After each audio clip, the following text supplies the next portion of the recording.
নমস্কার। Ramakrishna TV YouTube চ্যানেলের পক্ষ থেকে সকল মা বাবা দাদু দিদা ঠাকুমা ঠাকুর দাদা দাদা দিদি ছোট ছোট ভাই বোনদের জানাই অনেক অনেক ভালোবাসা, প্রীতি ও আন্তরিক শুভেচ্ছা। সবাই ভালো আছেন, ভালো থাকবেন। আমি আবারও চলে এসেছি শ্রী শ্রী রামকৃষ্ণ মিশনের স্বামী গীতানন্দ মহারাজজির কথায় ভাগবত কথা সম্পর্কে আলোচনা করতে। এবং আজকে আমরা আলোচনা করব 31 নম্বর অধ্যায়, জরাসন্ধ ও শিশুপাল বধ। এবং একটি কথা বলবো, যারা যারা আমার আগে ভাগবত কথা সম্পর্কিত আলোচনাগুলি দেখা মিস করেছেন, অবশ্যই আপনারা আমার রামাকৃষ্ণ টিভি ইউটিউব চ্যানেলে আসবেন এবং সেখানে আপনারা ভাগবত কথা প্লে লিস্টে এসে আপনারা আগের ভিডিও এপিসোডগুলো দেখে নিতে পারবেন। তো চলুন আজকে আলোচনা শুরু করা যাক। পর্ব বা অধ্যায় 31, জরাসন্ধ ও শিশুপাল বধ।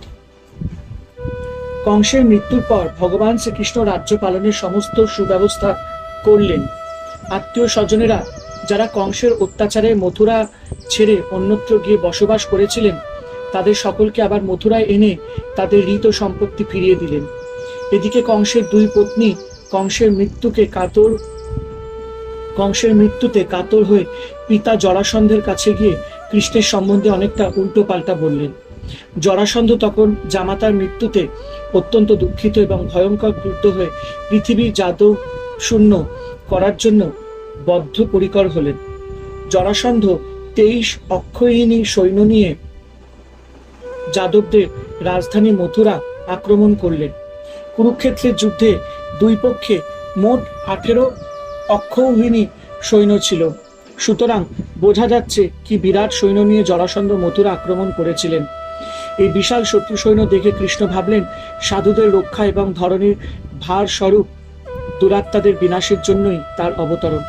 জরাসন্ধ নিজে পা পাত্তা এবং তার যারা সহচর তারাও পা পাত্তা।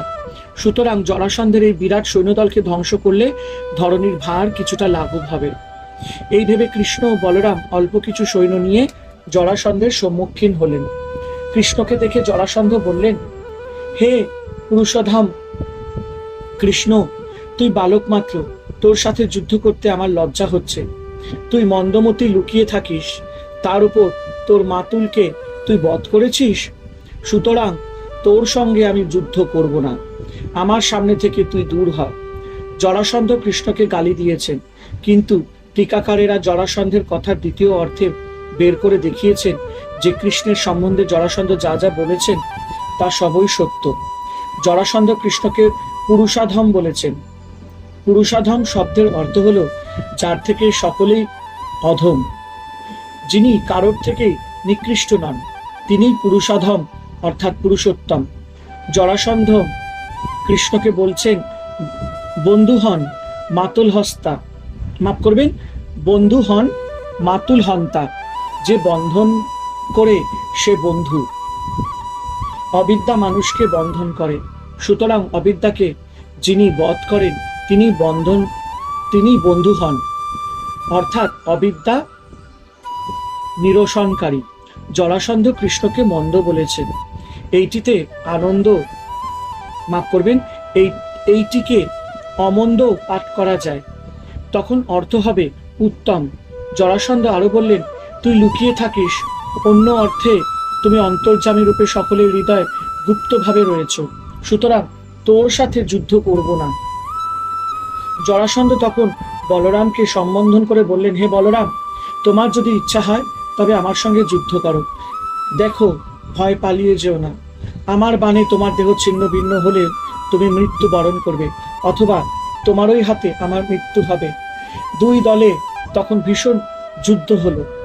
কৃষ্ণ বলরাম অল্প সংখ্যক সৈন্য নিয়েই জরাসন্ধের বিরাট সৈন্য বাহিনী ধ্বংস করে ফেললেন। বলরাম যখন জরাসন্ধকে পরাজিত করে বাঁধতে যাচ্ছেন, তখন কৃষ্ণ বলরামকে বারণ করলেন। উদ্দেশ্য এই যে জরাসন্ধ বেঁচে থাকলে পরাজয়ের অপমান দূর করার জন্য সে আবার সৈন্য সংগ্রহ করে যুদ্ধ করতে আসবে এবং তিনিও অনায়াসে তাদের বধ করতে পারবেন। এইভাবে জরাসন্ধের দ্বারাই তার ভূতার হরণের কাজ ত্বরান্বিত হবে। যুদ্ধে পরাজিত হয়ে জরাসন্ধ অত্যন্ত লজ্জিত এবং দুঃখিত হয়ে নিজের রাজ্যে ফিরে গিয়ে এই অপমানের প্রতিশোধ নেবার জন্য আবার সৈন্য সংগ্রহ করে মথুরা আক্রমণ করলেন। এইভাবে জরাসন্ধ 17 বার মথুরা আক্রমণ করেছেন এবং প্রতিবারই পরাজিত হয়ে নিজের রাজ্যে ফিরে যেতে বাধ্য হয়েছেন। 18 বারের যুদ্ধ আরম্ভ হবার আগেই কালযবন 3 কোটি সৈন্য নিয়ে মথুরা অবরোধ করলেন। কালযবন নিজেকে অজেয় বলে মনে করতেন। নারদ মুনির কাছে কৃষ্ণ এবং যাদব সৈন্যের শক্তিমত্তার কথা শুনে কালযবন মথুরা আক্রমণ করেছিলেন। কালযবনের বিরাট যুদ্ধ সজ্জা দেখে কৃষ্ণ ভাবলেন, আজ কালযবন মথুরা অবরোধ করেছে, জরাসন্ধ কয়েকদিনের মধ্যে মথুরা আক্রমণ করতে পারে। তখন এই দুই প্রবল শত্রুর সাথে একই সঙ্গে যুদ্ধ করা আমাদের পক্ষে কঠিন হয়ে পড়বে। দাদা বলরাম এবং আমি যখন কালযবনের সাথে যুদ্ধ করতে যাব, তখন জরাসন্ধ অনায়াসে মথুরাবাসীদের বধ করে রাজ্য ছারখার করে দেবে। সুতরাং মানুষের পক্ষে অতি দুর্গম এক দুর্গ তৈরি করে আজই আত্মীয় স্বজনদের সেখানে রেখে এসে কালযবনকে বধ করব। এইভাবে চিন্তা করে ভগবান শ্রীকৃষ্ণ ঐশী শক্তির সাহায্যে সমুদ্র মধ্যে বিরাট দুর্গ নির্মাণ করে সেই দুর্গের মধ্যে অতি আশ্চর্য নগর তৈরি করলেন এবং অপরের অলক্ষিতে মথুরাবাসীদের সেই নবনির্মিত নগরে রেখে এসে বলরামকে বললেন, আপনি এখান থেকে অবশিষ্ট প্রজাদের রক্ষা করুন, আমি কালযবনকে বধ করার জন্য একাকী অস্ত্র শস্ত্র ছাড়াই নগর থেকে বেরিয়ে যাচ্ছি। এদিকে কালযবন দেখলেন যে একজন অতি সুন্দর পুরুষ মথুরাপুরী থেকে বেরিয়ে যাচ্ছেন। ভাগবতকার এখানে শ্রীকৃষ্ণের অতি সুন্দর বর্ণনা দিয়েছেন। সমদিত পূর্ণচন্দ্রের ন্যায় পরম সুন্দর শ্রীকৃষ্ণ একাকী মথুরাপুরী থেকে বের হলেন। তিনি শ্যামবর্ণ পীত কৌশীয় বসন পরিহিত, তার বক্ষস্থলে শ্রীবৎস চিহ্ন এবং গলদেশে কৌস্তবমণির শোভা পাচ্ছে। তার 4টি বাহুস্থল এবং দীর্ঘ অরুণাভাযুক্ত তার নয়নদ্বয় নবপ্রস্ফুটিত পদ্মের মতোই সুন্দর। দূর থেকে এই অপরূপ রূপধারী পুরুষকে দেখে কালযবন ভাবলেন, দেবর্ষি নারদ কৃষ্ণের যে বর্ণনা করেছিলেন তা থেকে মনে হচ্ছে ইনিই শ্রী বসুদেব পুত্র কৃষ্ণ। ইনিই যখন অস্ত্রশস্ত্র ছাড়াই একাকী যাচ্ছেন, তখন আমিও বিনা অস্ত্রেই একাকীর সাথে যুদ্ধ করব। এইভাবে চিন্তা করে যিনি যোগীদেরও দুষ্প্রাপ্য সেই ভগবান শ্রীকৃষ্ণকে ধরার জন্য কালযবন তার পেছনে পেছনে ছুটতে লাগলেন। প্রতি পদক্ষেপেই যেন কালযবনের কবলিত হলেন। এই রকম অভিনয় করতে করতে কৃষ্ণ তাকে দূরবর্তী এক পর্বত গুহায় নিয়ে গেলেন। কালযবন পেছন থেকে কৃষ্ণকে তিরস্কার করে বলতে লাগলেন, তুমি যদুকুলে জন্মেছ, তোমার তো এভাবে পালানো উচিত নয়। কৃষ্ণ তার কথায় কোনো উত্তর না দিয়ে সেই পর্বত গুহায় প্রবেশ করলেন। কালযবনও তার পেছনে পেছনে সেই গুহার মধ্যে ঢুকে দেখলেন যে অন্ধকারে একজন সেখানে শুয়ে রয়েছে। কালযবন ভাবলেন যে তারই ভয় কৃষ্ণই ছদ্মবেশ ধারণ করে এখানে শুয়ে রয়েছে। সুতরাং কৃষ্ণ মনে করে কালযবন সেই শায়িত পুরুষকে পদাঘাত করলেন। সেই পদাঘাতে সুপ্ত পুরুষ জেগে ওঠে কালযবনকে দেখতে পেলেন এবং তার ক্রুদ্ধ দৃষ্টিপাতে কালযবন ভস্ম হয়ে গেলেন।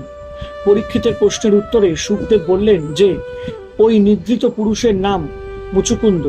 তিনি দেবতাদের হয়ে বহু বৎসর ধরে অসুরদের সাথে যুদ্ধ করে দেবতাদের রক্ষা করেছিলেন। দেবতারা খুশি হয়ে মুচুকুন্দকে বর দিতে চাইলে তিনি বললেন, আমি অত্যন্ত পরিশ্রান্ত, এখন আমি ঘুমাতে চাই, আমাকে এই বর দিন। যদি কেউ আমার নিদ্রা ভঙ্গ করে তবে তখনই সে ভস্মীভূত হবে। দেবতাদের বর লাভ করে মুচুকুন্দ নিশ্চিন্তে এই নির্জন গুহায় নিদ্রিত ছিলেন। কৃষ্ণ কৌশল করে কালযবনকে ওই গুহার মধ্যে এনে মুচুকুন্দকে দিয়ে কালযবনের মৃত্যু ঘটালেন। শ্রীকৃষ্ণ তখন চতুর্হস্তে শঙ্খ চক্র গদা পদ্ম ধারণ করে এবং বনমালায় শোভিত হয়ে জ্যোতির্ময় মূর্তিতে মুচুকুন্দের সামনে উপস্থিত হলেন। শ্রীকৃষ্ণের জ্যোতিতে সমস্ত গুহা উদ্ভাসিত হয়েছে দেখে ভয় এবং বিস্ময় মুচুকুন্দ জিজ্ঞাসা করলেন, আপনি কে?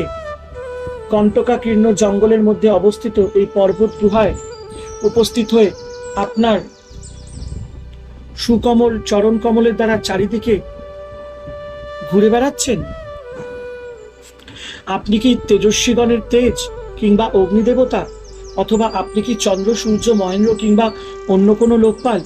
প্রদীপের মতো আপনি নিজের প্রভায় এই গুহার অন্ধকার দূর করেছেন। সেই জন্য আমি মনে করি যে দেব দেব ব্রহ্মা বিষ্ণু মহেশ্বর মধ্যে আপনি পুরুষোত্তম বিষ্ণু। হে নরশ্রেষ্ঠ, আমি আপনার জন্ম কর্ম ইত্যাদি শুনতে ইচ্ছা করি।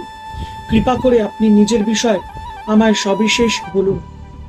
মুচুকুন্দের কথা শুনে তখন ভগবান শ্রীকৃষ্ণ হাসতে হাসতে বললেন, আমার অনন্ত জন্ম, অনন্ত কর্ম এবং অনন্ত নাম, কেউ সেই সব গণনা করতে সক্ষম নয়। আমার এই জন্মের কথাই তোমায় বলছি। পূর্বে ধর্মের রক্ষা এবং পৃথিবীর ভার স্বরূপ অসুরদের বিনাশের জন্য ব্রহ্মা আমার কাছে প্রার্থনা করেছিলেন। তার প্রার্থনা পূরণের জন্য আমি বসুদেবের পুত্র রূপে অবতীর্ণ হয়েছি। সাধু বিদ্বেষী কংস, প্রলম্ব প্রভৃতি অসুরদের আমি বিনাশ করেছি এবং তোমার অগ্নিদৃষ্টিকে অবলম্বন করে সম্প্রতি এই কালযৌবনকে বধ করেছি। পূর্বে তুমি আমার ভক্ত ছিলে এবং আমার দর্শনের জন্য প্রার্থনা করেছিলে। তোমাকে কৃপা করবার জন্যই এখন তোমার সামনে উপস্থিত হয়েছি। তুমি আমার কাছে বর প্রার্থনা করো। শ্রীকৃষ্ণের কথা শুনে মুচুকুন্দ তাকে স্বয়ং ভগবান বলে বুঝতে পেরে প্রণাম করে তার স্তব করতে লাগলেন। মুচুকুন্দ বললেন, হে ঈশ্বর, হে পরমেশ্বর, স্ত্রী এবং পুরুষ সকলেই আপনার মায়ায় বিমোহিত। তাই তারা অনর্থের মূল যে সংসার, সেই সংসারের প্রতি নিবদ্ধ দৃষ্টি। দেহ গেহ এবং আমি আমার, এই নিয়েই তো সংসার। সুতরাং যারা সংসারে আবদ্ধ, অনর্থদর্শী, তারা পরমার্থ স্বরূপ আপনাকে জানতে না পেরে আপনার ভজনা করে না। তারা একে অপরের দ্বারা বঞ্চিত হয়েও সুখের আশায় দুঃখের উৎপত্তি স্থান গৃহতেই আসক্ত হয়ে থাকে। সুতরাং আমি মনে করি যে আপনার শ্রীচরণে ভক্তি লাভই পরম পুরুষার্থ। সংসারের ভোগ সুখ নিতান্তই অকিঞ্চিতকর। পশু জন্মেও ভোগ সুখ লাভ হয়, কিন্তু ভগবত ভজন একমাত্র মনুষ্য জন্ম ছাড়া হয় না। হে অনঘ, জীবেরা বিনা যত্নে এই দুর্লভ অবিকলাঙ্গ সুস্থ দেহ লাভ করে অনিত্য বস্তুতে আসক্ত হয়ে আপনার পাদপদ্মের ভজনা করে না। ফলে পশুরা যেমন তৃণের লোভে কূপে পতিত হয়, সেই রকম বিষয় ভোগে লুব্ধ লোকেরা গৃহরূপ অন্ধকূপে নিমজ্জিত হয়, কিন্তু আপনাকে লাভ করতে পারে না। দুর্লভ মনুষ্য জীবন লাভ করেও যারা ভগবত ভজন করে না, তারা আত্মঘাতী। মুচুকুন্দ আরো বললেন, শুধু অপরেই যে অনাত্ম বস্তুতে আসক্ত হয়ে আত্মস্বরূপ আপনাকে প্রীতি করে না, তা নয়। এই আমার অবস্থায় দেখুন না, আমি রাজা ছিলাম। রাজ ঐশ্বর্যে মত্ত হয়ে অনিত্য দেহকে আত্মা বলে মনে করে স্ত্রী পুত্র রাজ্য প্রভৃতিতে আসক্ত হয়ে এতকাল নিষ্ফলে জীবন কাটিয়েছি। কখনো আপনার পাদপদ্মে ভজনা করিনি। যে দেহ সবর্ণময় রথে অথবা হস্তিপৃষ্ঠে আসীন হয়ে নরপতি নামে অভিহিত হয়, সেই দেহই দূরতিক্রমণীয় কালের প্রভাবে শৃগাল কুকুরের দ্বারা ভক্ষিত হলে, বিষ্ঠা ভক্ষিত না হলে, কৃমি এবং দগ্ধ হলে ভস্ম নামে অভিহিত হয়। অর্থাৎ দেহের পরিণতি হচ্ছে বিষ্ঠা, কৃমি অথবা ভস্ম বা ভস্য। যে দেহের পরিণতি এতই শোচনীয়, সেই দেহে আসক্ত হয়ে আমি আপনার ভজনা করিনি। কি দুর্দৈব! কিন্তু এই অনাত্ম দেহ গেহের প্রতি আসক্তি দূর হওয়াও তো এরকম অসম্ভব বলে মনে হয়। আর আসক্তি দূর না হলে হে পরমেশ্বর, আপনাকে ভজনা করার মতিও হয় না। ঐশ্বর্য এবং সম্মানের উচ্চতম শিখরে উঠেও মানুষ আপনার ভজনা করে না। তারা জাগতিক ভোগ সুখেই জীবন অতিবাহিত করে এবং যথাসময় কালগ্রাসে পতিত হয়। সুতরাং দেখা যাচ্ছে যে সংসারের প্রতি আসক্তি দূর না হলে আপনাতে প্রীতি চিরশান্তি লাভ হয় না। কিন্তু আসক্তি যেমন করে দূর হবে, মাফ করবেন, কিন্তু আসক্তি কেমন করে দূর হবে? হে অচ্যুত, জন্ম মৃত্যুরূপ সংসার প্রবাহে চলতে চলতে জীব যখন সাধুসঙ্গ লাভ করে, তখনই তার আপনার প্রতি ভক্তির স্ফুরণ হয় এবং তার সংসার নিবৃত্তি হয়। প্রথমে সাধুসঙ্গ, তার ফলে ভগবানে ভক্তিলাভ এবং ভক্তিলাভ হলেই সংসার নিবৃত্ত হয়। হে প্রভু, বিবেকী রাজারা কামনা ত্যাগ করার জন্য আপনার কাছে প্রার্থনা করে থাকেন। আমার কিন্তু আপনার কৃপায় রাজ্য তৃষ্ণা এমনিতেই শিথিল হয়ে গেছে। এইটি আমার প্রতি আপনার অপার করুণা বলেই আমি মনে করি। আপনি আমাকে বর প্রার্থনা করতে বললেন, কিন্তু জগতে এমন মূর্খ কে আছে যে আপনার সাক্ষাৎ দর্শন লাভ করেও আপনার কাছে ভোগ্য বস্তু, যা মানুষকে সংসারে আবদ্ধ করে, সেই ভোগ্য বস্তু প্রার্থনা করবে? হে প্রভু, বাসনারহিত সাধুদের একান্ত প্রার্থনীয় যে আপনার শ্রীচরণ সেবা, সেই চরণ সেবা ছাড়া অন্য কোনো বড়ই আমি চাই না। আপনি মুক্তিদাতা, সুতরাং আপনার আরাধনা করে কোনো বিবেকী পুরুষ যাতে বন্ধন হয়, এমন বর প্রার্থনা করবে। সুতরাং হে পরমেশ্বর, সত্য, রজ এবং তমগুণের অনুষঙ্গী ধর্ম সঞ্চয়, ঐশ্বর্য লাভ এবং শত্রু মারণরূপ কাম্য বিষয়সমূহ ত্যাগ করে আমি নিরঞ্জন সর্বদোষ শূন্য ত্রিগুণাতীত অদ্বিতীয় ঈশ্বর এবং জ্ঞানময় আপনার শরণাপন্ন হলাম। হে শরণোদ, আশ্রয়দাতা, এই সংসারে আমি আধ্যাত্মিক, আধিদৈবিক এবং আধিভৌতিক এই ত্রিবিধ তাপে সর্বদা কষ্ট পাচ্ছি। তাছাড়া আমার মন এবং পঞ্চ জ্ঞানেন্দ্রিয়, চক্ষু, কর্ণ, নাসিকা, জিহ্বা, ত্বক, এইগুলির ভোগাকাঙ্ক্ষা এখনো দূর হয়নি। সুতরাং কেমন করে আমার শান্তি লাভ হবে? বহু ভাগ্যে কোনো প্রকারে আপনার শোক শূন্য অমৃততুল্য শ্রী পাদপদ্ম সমীপে উপনীত হয়েছি। সুতরাং হে পরমেশ্বর, আপনি আমায় রক্ষা করুন। মুচুকুন্দের প্রার্থনা শুনে ভগবান শ্রীকৃষ্ণ বললেন, হে সার্বভৌম মহারাজ মুচুকুন্দ, তোমার বুদ্ধি নির্মল এবং স্থির হয়েছে, কারণ আমি তোমায় বর দেব বলে প্রলোভিত করলেও তোমার বুদ্ধি বিষয় লালসায় চঞ্চল হলো না। প্রশ্ন হতে পারে, ভগবান কি তবে ভক্তদের বিপদে ফেলবার জন্য, সংসারে বদ্ধ করার জন্যই বর দিতে চান? শ্রীকৃষ্ণ নিজেই মুচুকুন্দকে বলছেন, আমি জানি তুমি কোনো ভোগ্য বস্তুই চাইবে না, তবুও যে আমি তোমায় বর দেব বলে প্রলোভিত করেছি, তার কারণ এই যে আমি দেখাতে চাই যে আমার একান্ত ভক্তেরা কখনো বিষয় বাসনায় লালায়িত হয় না। আমার ভক্তের মাহাত্ম্য প্রকাশের জন্যই তোমায় প্রলোভিত করেছি। হে মুচুকুন্দ, যারা আমার ভক্ত নয়, তারা যোগাভ্যাসের দ্বারা, প্রাণায়াম আদির দ্বারা মনকে নীরদ করলেও মন থেকে তাদের বাসনার বীজ সম্পূর্ণ রূপে দূর হয় না। ফলে আবার কখনো তাদের মনে বাসনার উদয় হতে পারে। কিন্তু আমার ভক্ত, আমাতে মন স্থির রেখে তুমি স্বচ্ছন্দে বিচরণ করো। আমাতে তোমার নিশ্চলা ভক্তি হোক, পরে জন্মে তুমি একান্তভাবে আমাকেই লাভ করবে। এইভাবে কালযবনের মৃত্যু ঘটিয়ে এবং মুচুকুন্দকে কৃপা করে শ্রীকৃষ্ণ মথুরায় ফিরে এলেন। কালযবনের মৃত্যুতে যবন সৈন্য বিশৃঙ্খল এবং ম্রিয়মান হয়ে পড়লে শ্রীকৃষ্ণ তাদের সহজেই নিঃশেষ করে ফেললেন এবং তাদের ধনরত্নাদি মথুরায় নিয়ে গেলেন। ঠিক এই সময় মগধরাজ জরাসন্ধ আবার এক বিরাট সৈন্যবাহিনী নিয়ে মথুরা আক্রমণ করলেন। কৃষ্ণ ভাবলেন যে সব সময় যদি যুদ্ধে লিপ্ত থাকতে হয়, তবে দেশের উন্নতি এবং দেশবাসীর সুখ স্বাচ্ছন্দ্যের প্রতি দৃষ্টি দেওয়া সম্ভবপর হবে না। তাই তিনি আগেই দ্বারকায় রাজ্য স্থানান্তরিত করেছিলেন। এখন তিনি বলরামকে সঙ্গে নিয়ে মথুরা ছেড়ে যেন জরাসন্ধের ভয় পালিয়ে যাচ্ছেন, এই রকম ভান করেই পদব্রজেই ছুটে চললেন। কৃষ্ণ পালাচ্ছেন দেখে জরাসন্ধ উচ্চহাস্য করতে করতে সৈন্য সামন্ত নিয়ে কৃষ্ণের অনুসরণ করতে লাগলেন। কৃষ্ণ বলরাম বহু দূরে এসে এক অতি উচ্চ পর্বতে উঠে বিশ্রাম করতে লাগলেন। একদিকে জরাসন্ধ তাদের খুঁজে না পেয়ে ওই পর্বতের চারিদিকে আগুন লাগিয়ে দিলেন। কৃষ্ণ এবং বলরাম তখন ঐশী শক্তির প্রভাবে সকলের অলক্ষিতে ওই পর্বত থেকে দ্বারকায় গিয়ে পৌঁছালেন। এদিকে কৃষ্ণ বলরাম আগুনে পুড়ে মারা গেছে ভেবে জরাসন্ধ সৈন্য সামন্ত নিয়ে নিজের দেশে ফিরে গেলেন। শ্রীকৃষ্ণ দ্বারকায় রাজ্য স্থাপন করে উগ্রসেনকে রাজপদে অভিষিক্ত করলেন। একদিন শ্রীকৃষ্ণ দ্বারকায় রাজসভা গৃহে যদুবীর এবং অপরাপর মন্ত্রী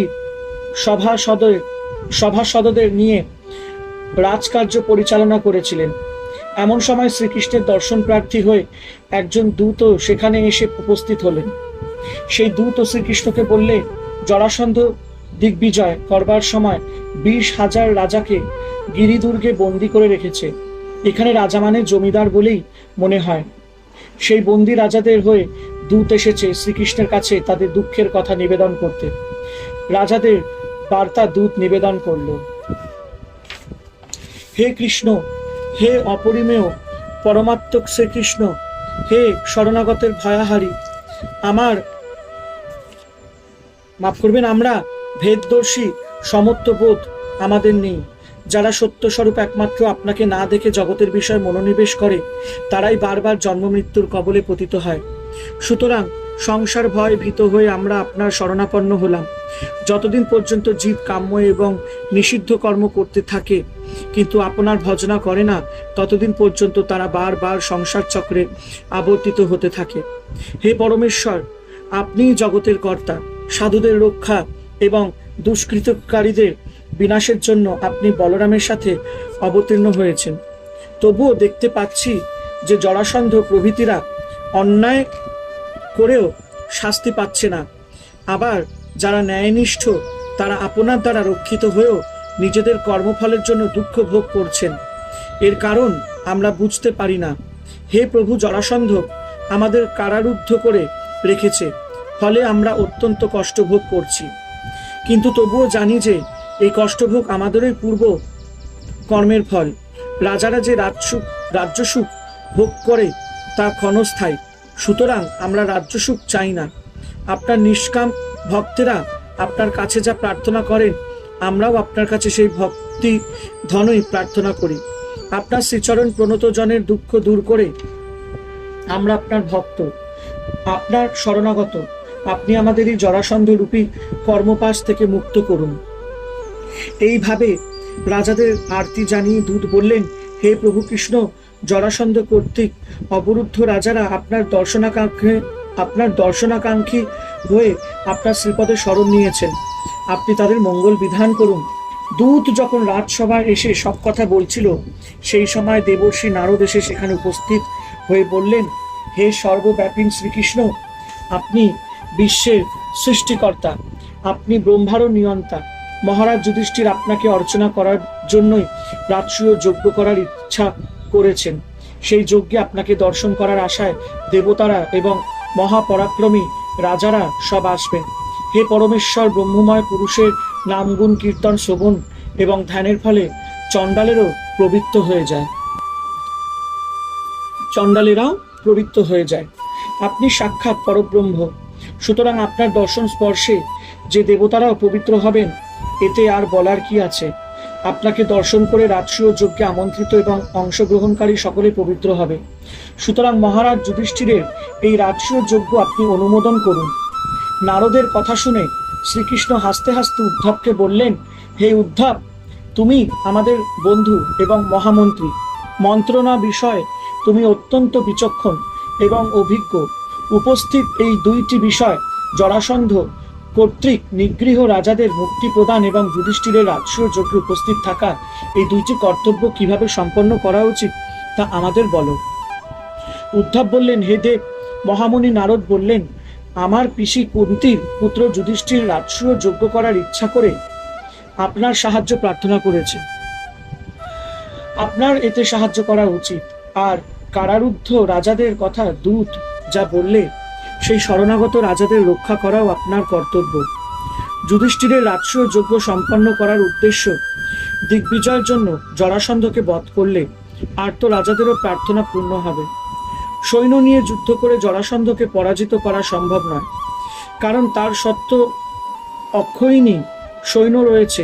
সুতরাং জরাসন্ধকে বধ করতে হবে দ্বন্দ্বযুদ্ধে, এবং একমাত্র ভীমই তার সমকক্ষ। আমি জানি ব্রাহ্মণদের প্রার্থনা জরাসন্ধ কখনো প্রত্যাখ্যান করে না। অতএব ব্রাহ্মণদের ছদ্মবেশে ভীমসেন জরাসন্ধকে দ্বন্দ্বযুদ্ধের প্রার্থনা করুক। মহাশক্তিধর ভীম আপনার সান্নিধ্যে, আপনার শক্তিতে শক্তিমান হয়ে জরাসন্ধকে বধ করবে, এতে কোনো সন্দেহ নেই। হে প্রভু, আপনার এই শরীর আমাদের মতো প্রাকৃত নয়। আপনি কালাত্ম এবং পরম ঈশ্বর। আপনি জগতের সৃষ্টি এবং সংহারের কর্তা। ব্রহ্মা এবং রুদ্র কেবল নিমিত্ত মাত্র। সেই রকম নিমিত্ত মাত্র হয়ে ভীমসেন আপনার সামনে আপনার তেজে শক্তিমান হয়ে জরাসন্ধকে বধ করবে। আপনি প্রকৃত জরাসন্ধ হন্তা। উদ্ধব আরো বললেন, কত লোকই না আপনার গুণকীর্তন করছেন। গোপীরা শঙ্খচূড় থেকে নিষ্কৃতি পেয়ে, গজেন্দ্র কুম্ভীর থেকে পরিত্রাণ পেয়ে, সীতাদেবী রাবণ থেকে রক্ষা পেয়ে এবং আপনার পিতামাতা বসুদেব দেবকী কংসের অত্যাচার থেকে মুক্ত হয়ে আপনার গুণগান করছেন।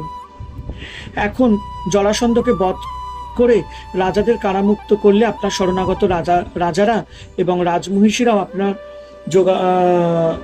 যশগান করবে। এখানে বিশ্বনাথ চক্রবর্তী মহাশয় তার টিকায় উদ্ধবের মনের আরও একটি ভাব ব্যক্ত করেছেন। তিনি লিখেছেন যে উদ্ধবের মনে এই ইচ্ছাটিও ছিল যে জরাসন্ধকে বধ করে যুধিষ্ঠিরের রাজসূয় যজ্ঞ সমাপ্ত হবার পর দ্বারকায় ফেরার পথে যদি শ্রীকৃষ্ণ কিছুদিনের জন্য ব্রজধামে গিয়ে নন্দ যশোদা এবং গোপীদের দর্শন দিয়ে তাদের জীবন রক্ষা করেন, তাহলে আমরাও শ্রীকৃষ্ণের বিমল মহিমা কীর্তন করব। উদ্ধব নিজের চোখে কৃষ্ণের বিরহে ব্রজবাসীদের দুঃখ দুর্দশা দেখে এসেছেন, তাই তিনি সর্বদাই ভাবতেন কখনো কোনো সুযোগে শ্রীকৃষ্ণকে একবার সেখানে পাঠানো যায়। কোন সুযোগে শ্রীকৃষ্ণকে একবার সেখানে পাঠানো যায়। জরাসন্ধ এবং শিশুপাল বধের পর যুধিষ্ঠিরের রাজসূয় যজ্ঞে সকল রাজারাই যুধিষ্ঠিরের আনুগত্য স্বীকার করবে। এইভাবে ধর্মরাজ্য স্থাপিত হলে শ্রীকৃষ্ণের কিছুটা অবসর হবে। সেই সুযোগে শ্রীকৃষ্ণ একবার ব্রজবাসীদের দেখা দিয়ে আসুন, এইটি উদ্ধবের মনের ইচ্ছা। উদ্ধব বললেন, হে কৃষ্ণ, মনে হয় পাণ্ডবদের এই রাজসূয় যজ্ঞের অনুষ্ঠান আপনারও অভিপ্রেত, কারণ এই যজ্ঞকে উপলক্ষ করে জরাসন্ধ বধ, রাজাদের কারামুক্তি, শিশুপাল বধ প্রভৃতি অনেক প্রয়োজন সিদ্ধ হবে। শিশুপাল বধের পর শ্রীকৃষ্ণ একে একে শল্য, দন্তবক্র, বিদুরথ প্রভৃতিকে বিনাশ করেন। দন্তবক্র যেখানে নিহত হয় সেই স্থানের নাম দহিতা। এই জায়গাটি মথুরার কাছে। ভাগবতে রয়েছে যে শ্রীকৃষ্ণ দন্তবক্র ও তার ভাই বিদুরথকে বধ করে পুরীতে প্রবেশ করলেন। এটি কোন পুরী, ব্রজপুরী অথবা দ্বারকাপুরী তা ভাগবতে উল্লেখ নেই। বিশ্বনাথ চক্রবর্তী মহাশয় পদ্মপুরাণে উল্লেখ করেছেন এবং বলেছেন শ্রীকৃষ্ণ যমুনা পার হয়ে ব্রজপুরীতে প্রবেশ করলেন। সেখানে ব্রজবাসীদের বিরহ দুঃখ দূর করে তাদের সঙ্গে 2 মাস বিহার করেছিলেন। পরে তিনি ব্রজবাসীদের নিত্যধামে পাঠিয়ে নিজে দ্বারকায় ফিরে গিয়েছিলেন। উদ্ধবের যুক্তিপূর্ণ কথা শুনে সবাই তার প্রশংসা করতে লাগলেন। দেবর্ষি নারদ ভগবান শ্রীকৃষ্ণের মনোভাব জেনে তাকে প্রণাম করে এবং হৃদয়ে তারই ধ্যান করতে করতে আকাশ পথে চলে গেলেন। শ্রীকৃষ্ণ তখন রাজাদের দূতকে বললেন, তোমরা ভয় পেও না, আমি জরাসন্ধকে বধ করে রাজাদের মুক্ত করব। দূত ফিরে গিয়ে রাজাদের শ্রীকৃষ্ণের কথা নিবেদন করলে রাজারা অত্যন্ত উল্লসিত হয়ে শ্রীকৃষ্ণের দর্শনের জন্য অধীর আগ্রহে প্রতীক্ষা করতে লাগলেন। শ্রীকৃষ্ণ তখন বসুদেব, উগ্রসেন প্রভৃতি গুরুজনদের অনুমতি নিয়ে সসৈন্য ইন্দ্রপ্রস্থে যাবার জন্য রওনা হলেন। এদিকে মহারাজ যুধিষ্ঠির শ্রীকৃষ্ণের আগমন সংবাদ শুনে অত্যন্ত আনন্দিত হয়ে পুরবাসীদের সাথে নগরের বাইরে এলেন এবং পরম স্নেহে বারবার শ্রীকৃষ্ণকে আলিঙ্গন করতে লাগলেন। বহুদিন পরে শ্রীকৃষ্ণকে দেখে এবং তাকে আলিঙ্গন করে মহারাজ যুধিষ্ঠিরের কি অবস্থা হলো তা শুকদেব যুধিষ্ঠিরের পৌত্র পরীক্ষিতকে বলছেন। লক্ষ্মী দেবীর আলয় স্বরূপ ভগবান মুকুন্দকে 2 বাহু দিয়ে আলিঙ্গন করাতে যুধিষ্ঠিরের সকল অকল্যাণ দূর হলো এবং আনন্দের আতিশয্যে তিনি লোক ব্যবহার পর্যন্ত ভুলে গিয়ে আনন্দ অশ্রু বিসর্জন করতে লাগলেন। তার শরীর রোমাঞ্চিত হতে লাগলো এবং তিনি পরম সুখ অনুভব করলেন। তারপর ভীম, অর্জুন, নকুল, সহদেব একে একে প্রেমাশ্রু ধারায় সিক্ত হয়ে সুরিত্তম শ্রীকৃষ্ণকে আলিঙ্গন করলেন। অতি যত্নে এবং আদরে শ্রীকৃষ্ণকে রাজপ্রাসাদে নিয়ে যাওয়া হলো। সেখানে রাজমাতা কুন্তী দেবী নিজের ভ্রাতুষ্পুত্র ত্রিভুবনেশ্বর শ্রীকৃষ্ণকে দেখে পরম আনন্দে পুত্রবধূ দ্রৌপদী ও সুভদ্রার সাথে তার সমাদর করলেন। এইভাবে পরম আদরে শ্রীকৃষ্ণ পাণ্ডবদের সাথে কয়েক মাস বাস করলেন। একদিন সভা মধ্যে মহারাজ যুধিষ্ঠির শ্রীকৃষ্ণকে বললেন, হে গোবিন্দ, যজ্ঞের মধ্যে শ্রেষ্ঠ যে রাজসূয় যজ্ঞ, সেই যজ্ঞের দ্বারা আমি তোমারই পবিত্র বিভূতি দেবতাদের অর্চনা করব। অর্থাৎ রাজসূয় যজ্ঞে তোমারই অর্চনা করা হবে। তুমি আমাদের সেই যজ্ঞ সম্পাদন করো। তোমার শ্রীচরণ যারা সেবা করেন, মনে মনে তোমার ধ্যান করেন, তোমার পবিত্র কীর্তি সকল কীর্তন করেন, তারা সংসার বন্ধন থেকে মুক্ত হয়ে যান। আর যারা তোমার কাছে কাম্য বস্তু প্রার্থনা করে, তারা সেই সব কাম্য বস্তু লাভ করে থাকে, কিন্তু তোমার প্রতি যাদের ভক্তি নেই, তারা মুক্তি লাভ তো দূরের কথা, কাম্য বস্তুও পায় না। এই রাজসূয় যজ্ঞের সর্বসাধারণ দেখবে তোমার শ্রীচরণে সেবার কি মহিমা, তাই এই রাজসূয় যজ্ঞের সংকল্প করেছি। ভগবান শ্রীকৃষ্ণ বললেন, হে মহারাজ যুধিষ্ঠির, তোমার সংকল্প অতি উত্তম। রাজসূয় যজ্ঞ করতে হলে প্রথমেই সকল রাজাদের পরাজিত করে তাদের বশে আনতে হবে। সুতরাং দেব বলে বলীয়ান তোমার ভাইদের দিগ্বিজয় কাজে নিযুক্ত করো। শ্রীকৃষ্ণ তখন জরাসন্ধকে বধ করার জন্য উদ্ধবের কথা মতো ভীম এবং অর্জুনকে সঙ্গে নিয়ে ব্রাহ্মণের ছদ্মবেশে জরাসন্ধের রাজধানী গিরিব্রজে গিয়ে উপস্থিত হলেন। অতিথি সৎকারের সময় অর্থাৎ দুপুরবেলায় তারা জরাসন্ধকে বললেন, হে রাজন, দূর থেকে আগত যাচক অতিথি বলেই আমাদের জানবেন, আপনি আমাদের প্রার্থনা পূর্ণ করুন।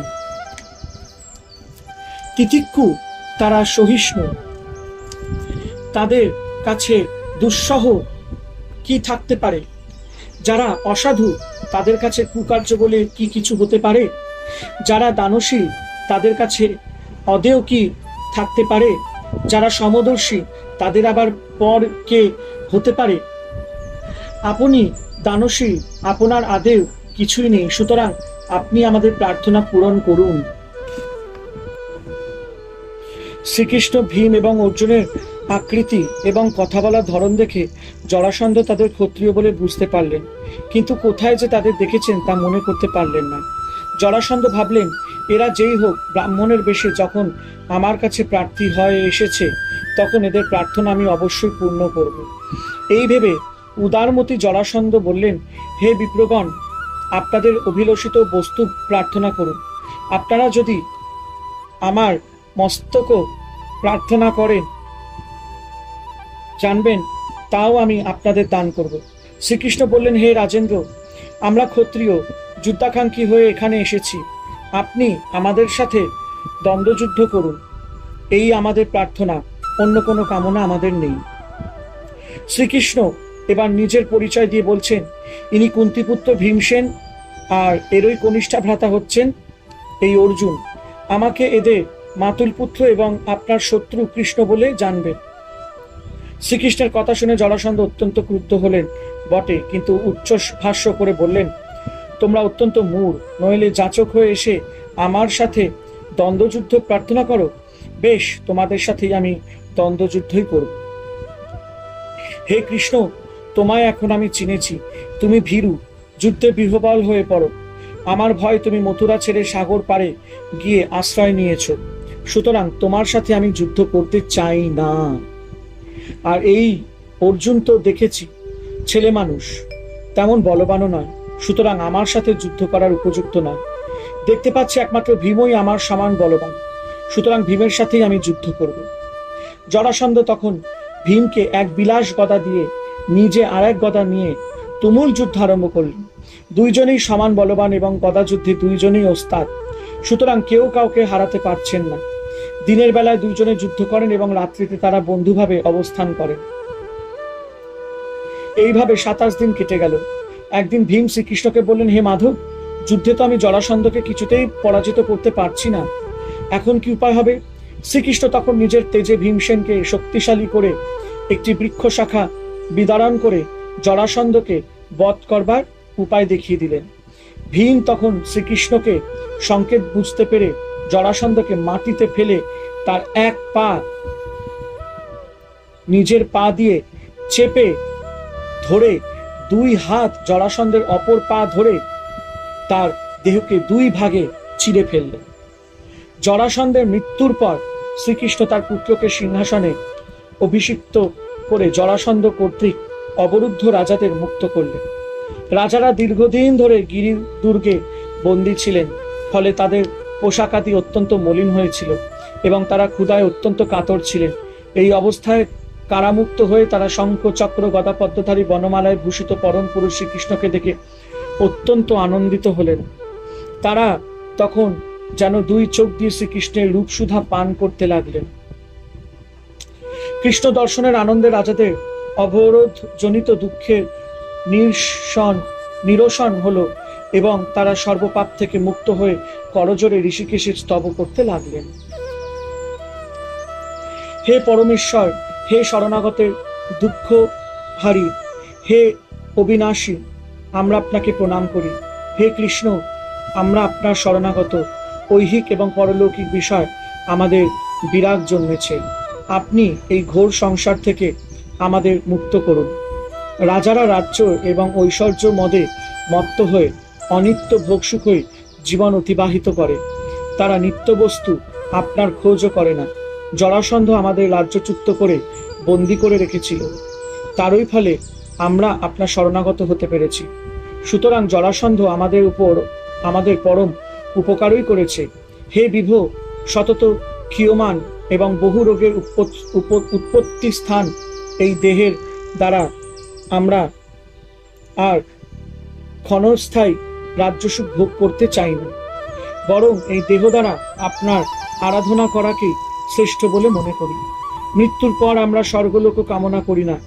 জন্মান্তরে আমরা যাতে আপনার স্মরণ মনন করতে পারি এবং আপনাকে লাভ করতে পারি, এখন তারই উপায় করুন। প্রণত জনের দুঃখহারী হে কৃষ্ণ, যাকে বসুদেব শ্রীহরি পরমাত্মা গোবিন্দ বলে অভিহিত করা হয়, সেই অনন্ত নামধারী আপনাকে আমরা বারবার প্রণাম করি। শ্রীকৃষ্ণের এই বিখ্যাত প্রণাম মন্ত্রটি মহা দুর্দশাগ্রস্ত রাজাদের মুখ থেকে প্রথমে উচ্চারিত হয়েছিল। রাজাদের প্রার্থনা শুনে শ্রীকৃষ্ণ সুমধুর বাক্যে তাদের বললেন, তোমরা স্মরণ মনন করে পরজন্মে আমাকে লাভ করতে ইচ্ছা করেছ। তোমাদেরই এই ইচ্ছা অত্যন্ত শুভকরী।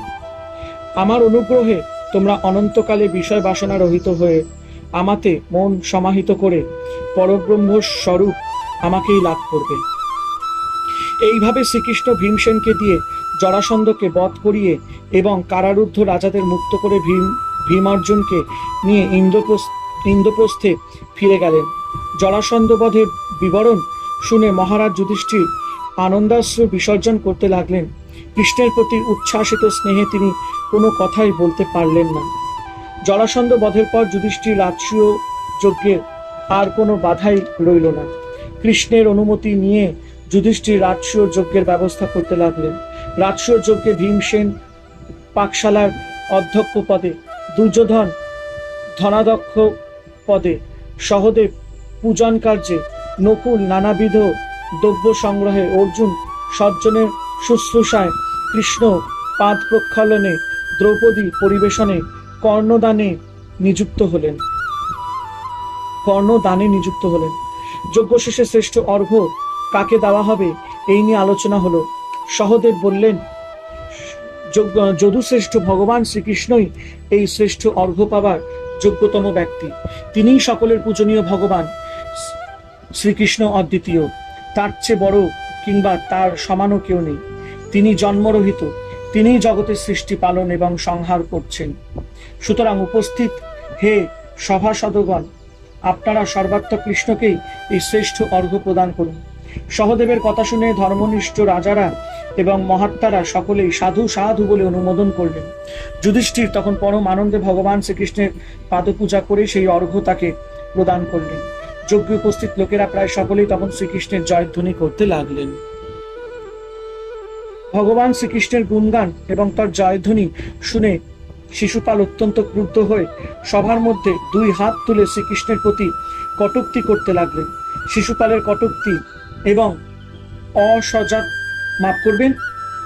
অসদাচরণের মাত্রা যখন ছাড়িয়ে গেল, তখন যাদবেরা শিশুপালকে শাস্তি দেওয়ার জন্য অস্ত্রশস্ত্র নিয়ে এগিয়ে এলেন। শ্রীকৃষ্ণ তাদের নিবৃত করে নিজেই সুদর্শন চক্র দিয়ে শিশুপালকে বধ করলেন। সভাস্থ সকলেই দেখলেন যে শিশুপালের শরীর থেকে একটা জ্যোতি বের হয়ে শ্রীকৃষ্ণের দেহে প্রবেশ করল। এই শিশুপাল ছিলেন ভগবান বিষ্ণুর দাড়ি। ঋষিদের অভিশাপে 3 বার অসুর দেহ ধারণ করে ভগবৎ বিদেশী হয়ে 3বারই ভগবানের হাতে নিহত হয়েছেন। এটি ছিল তার তৃতীয় জন্ম। শিশুপালের মৃত্যুতে সেই বিষ্ণুদারি আবার তার প্রভু বিষ্ণুর কাছেই ফিরে গেলেন। হরে কৃষ্ণ কৃষ্ণ কৃষ্ণ হরে হরে, হরে রাম রাম রাম হরে হরে। জয় শুভ শম্ভু, জয় দেবী দুর্গা দুর্গতি নাশিনী, জয় মা কালী। ওং নমো ভগবতে বাসুদেবায় নমঃ, ওং নমো ভগবতে বাসুদেবায় নমঃ, ওং নমো ভগবতে বাসুদেবায় নমঃ।